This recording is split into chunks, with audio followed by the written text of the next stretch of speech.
My listener, have you ever felt like you're surrounded by people, friends, laughing at the right moments, you're replying to messages, you're showing up to the plans you guys make, and yet you still feel like completely alone? That quiet pain where you're wondering, why do I feel so disconnected? Even when technically you could say I'm connected. Today, Today we're talking about that loneliness that exists even when you have friends. It's the kind that no one really sees, but you feel like every day. Well, welcome back. I'm so glad you are joining me for the next few moments in today's episode where we dive into this topic. I'm so grateful that you are choosing to spend this time to explore these questions, because this one here part in particular is one of those people usually carry silently, right? And as always, if I can just remind you at the outset, I'm not a therapist. I'm just a fellow human being who's navigating these complexities alongside you. So thank you for joining in. I believe the antidote to this kind of loneliness isn't more friends per se. It's more integrity and more intimacy within the friendships that you do have. These are two really significant pillars. Integrity, I think, is aligning how you show up with what you truly value in connection. And intimacy for me is the courage to say intimacy, to let yourself be known and not necessarily just included. These are two important themes that I weave into a lot of my content. And so I hope you experience that in generous dose, because here's the truth. Being socially active is not the same thing as being emotionally connected. They're two different things. See, proximity does not equal closeness. Activity doesn't equal intimacy. And when you don't name that difference, you start to believe that your loneliness means something is wrong with you. So, the hidden causes of loneliness, even when you're around friends, is something worthwhile unpacking. And so, here are some reasons why I think this dynamic happens. Firstly, I would say surface level friendships are part of it. You have like people to hang out with, but the conversations are very light. No one knows what's really going on beneath your smile.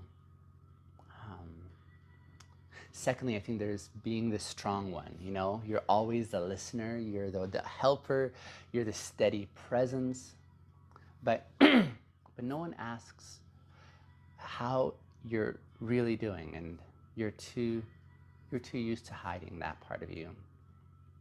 Thirdly, it could be an issue of unaligned values, where you're surrounded by people who don't see the world or the relationships the way that you do.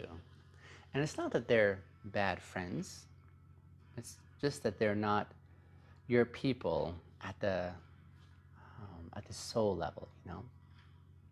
Fourthly, it's a fear of vulnerability. Like, you crave depth, but you've been burned before, right? And so you stay guarded, even in the spaces that could be safe.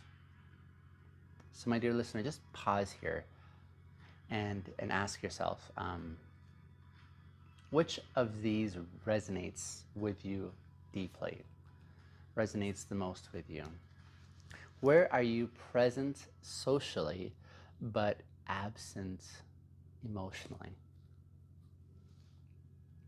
See, this reflection isn't to create shame.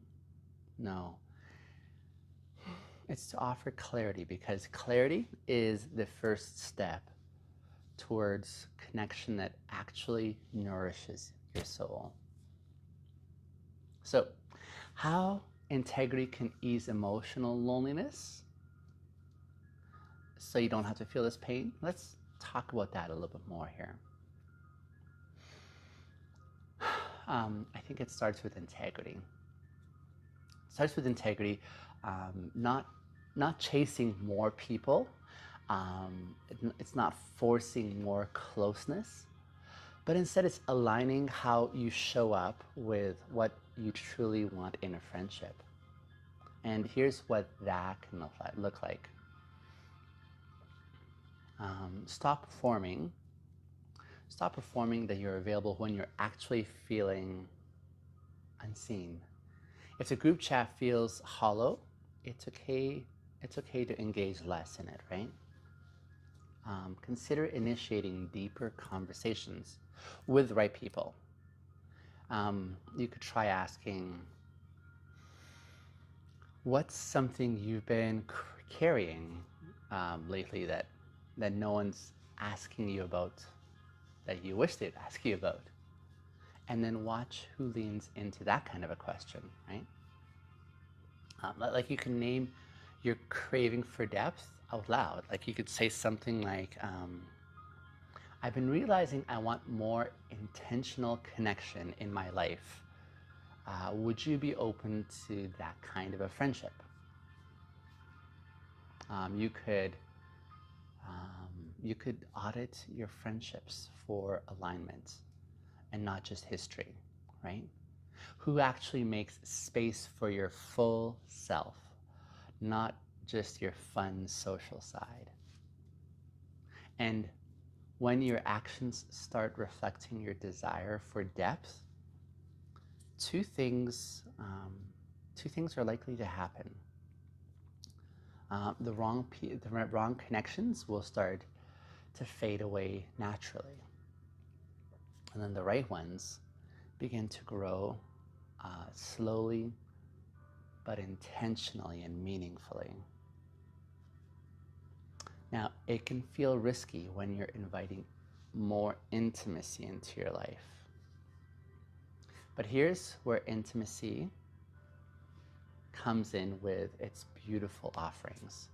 If you want to stop feeling lonely in a room full of people, you really have to be willing to let someone see you, like see the real you. I know that that is a terrifying prospect, especially vulnerability, right? Vulnerability has led to disappointment before, right? But intimacy does not require a grand reveal of sorts. It usually starts small, like sharing one honest thought instead of defaulting to, I'm good. Admitting when you're struggling, even if it feels awkward. Asking better questions and giving people permission to drop the mask with you. My dear listener, not everyone is gonna be willing to meet you here. Some will, though, and those few moments of being truly seen will begin to dissolve that pain of loneliness in ways that surface level interaction never can.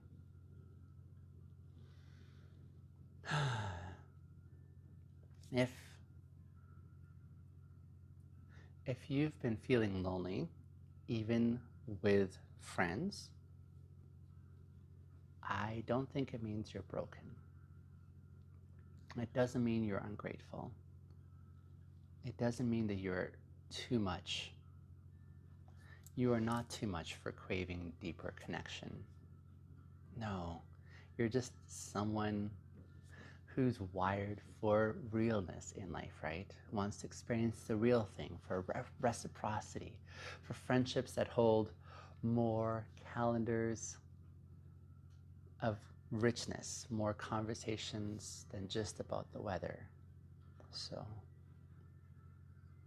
let integrity guide how you're willing to show up, and let intimacy open the door just incremental bit by incremental bit. In our next episode, I want to explore how to communicate your needs in friendship without feeling needy. Because asking for what you need should not come with shame.